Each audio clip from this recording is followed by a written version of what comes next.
તમે જે ટ્રીટમેન્ટ કરો છો એ ટ્રીટમેન્ટને શું કહેવામાં આવે?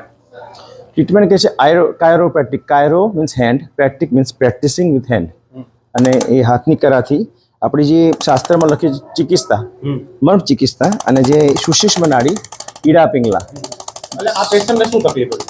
એમને L5S1માં જે આખી બલ્જ થઈ છે, જે ડિસ્ક કરીને બતાવો, જો આખી ડિસ્ક બલ્જ થઈ છે, જો અહીંયા આગળ, અહીંયા આ જે મણકો ખરો ને, ગાદી ખરી ને અંદર નસને દબાવે છે. આ સુષુમ્ના નાડી કહે છે આપણે, સ્પાઇનલ કોડ. હવે અહીંયા દબાવે છે L4 L5. એટલું પ્રેશર આવે છે કે એમને ઊભું પણ નહીં રહેવાતું અને દુખ્યા જ કરે છે. એટલે એમને ખાસ તો મસલ્સ બધી વીક થઈ ગઈ છે અને ઇન્જરી થઈ છે. એ ઓલ સડન થઈ હતું, એકદમ જ થઈ ગયું હતું? હા, ધીરે ધીરે થઈ ગયું હતું. હા, ધીરે ધીરે. હા, પછી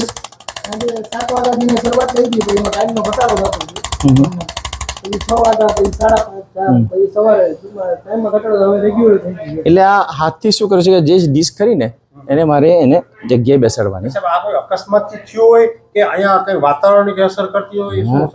ધેટ્સ વેરી ગુડ ક્વેશ્ચન. અમે છે ને આમાં 2-3 વસ્તુ છે. પહેલું તો 2 જાતના ઇન્જરી છે. માઇક્રો ટ્રામા. માઇક્રો મીન્સ ધીરે ધીરે થાય, ગ્રેજ્યુઅલી. માક્રો ટ્રામા, માક્રો MACRO. માક્રો મીન્સ એકદમ થઈ જાય, પડી ગયા, લપસી પડ્યા, એક્સિડન્ટ થયો તો પણ ડિસ્ક સ્લીપ થઈ શકે, બરાબર. માઇક્રોથી શું થાય કે ધીરે ધીરે ધીરે થાય, એક વયું કામ કરે માણસ, એટલે એ પણ થઈ શકે. હવે બીજું કે બેઝની વાત કરી તમે. બેઝમાં શું થાય છે કે તમારા જે સ્નાયુઓ જે બધા અકળાઈ જાય, પછી અમુક વાર તમને જે પ્રોપર જે વાઇટામિન મળી રહે, વિટામિન D3 ને બધું ના મળી શકે, કારણ કે આખો દિવસ સની ના હોય, ભેજ હોય, પછી એટમોસ્ફિયર, આપણે જે બેરોમેટ્રિક પ્રેશર, એ પણ પ્રેશર કરતું હોય, એટલે શું થાય, માણસને દબાવે આ પ્રેશરથી.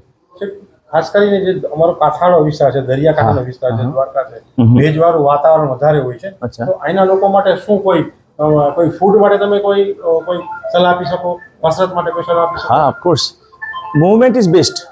બોડી જે મૂવ કરે તો તમે વજન ઘટાડી શકો, તમારું જે બ્લડ સર્ક્યુલેશન છે ફરી શકે, અને બીજું કે તમારી નિરોગી જીવન તમે જીવી શકો, ડાયાબિટીસ ના થાય, બ્લડ પ્રેશર ના થાય.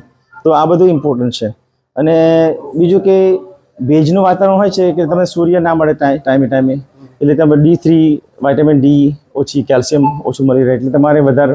બીજું કે આ મિલ્કમાં કેલ્શિયમ, મેં એવું સાંભળ્યું છે કે મિલ્કમાં પણ ભેળસેળ થાય છે, એટલે બધું ઘણું પ્રોબ્લેમ થાય છે, રાઈટ.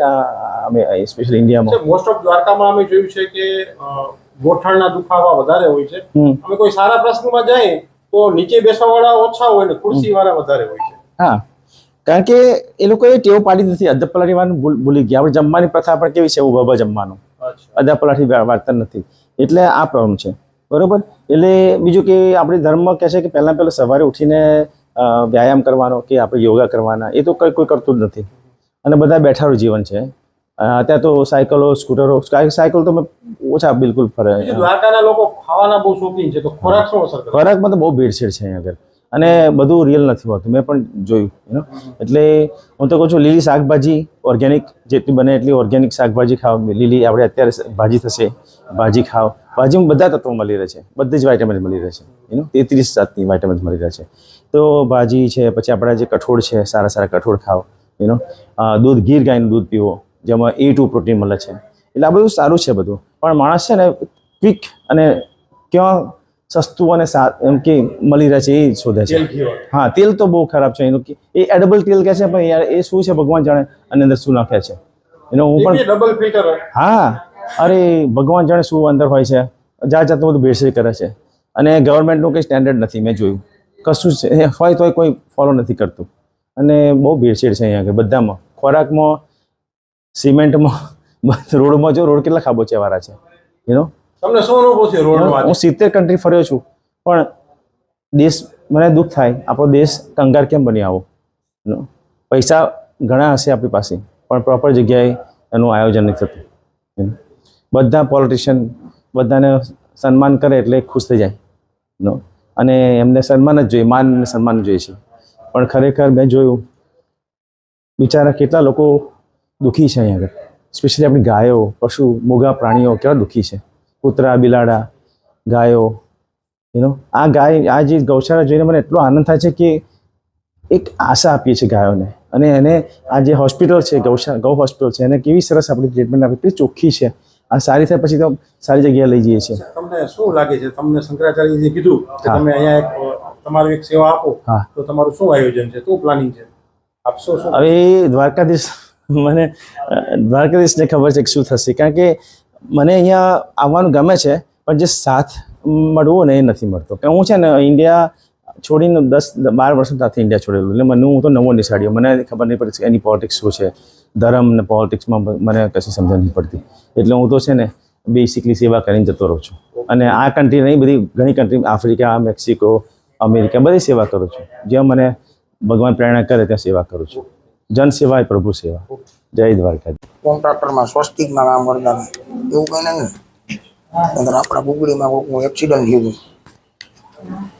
અમે તો બેઠા પેટના મેં ઘણી જગ્યાએ દેખાડ્યું પણ બહુ રિઝલ્ટ નહોતું. પણ હું અહીંયા આવી તો મને સારું લાગ્યું અને અહીંયા આવવા જેવું છે.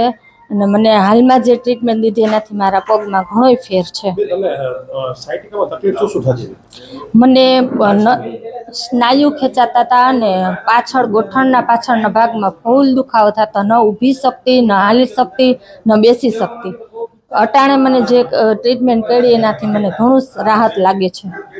આપણે ભારતમાં આ પદ્ધતિ બહુ પ્રચલિત નથી. વિદેશોમાં કાયરોપ્રેક્ટિક એક ગ્રીક વર્ડ છે, એટલે હાથથી સારવાર થાય, દવા વગર મટાડે. અને ખાસ કરીને મણકાની જે તકલીફો છે, શરીરના એલાઇનમેન્ટના, ફ્રોઝન શોલ્ડરના, સાયટિકાના, આ બધા જ પ્રશ્નોની અંદર ખૂબ સારું પરિણામ આપે છે.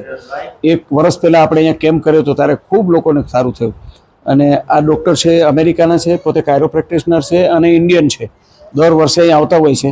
તો આપણે સામેથી એક કેમ્પ એ ઓફર કરે છે અને આપણા વિસ્તારમાં આની ખૂબ જરૂર છે.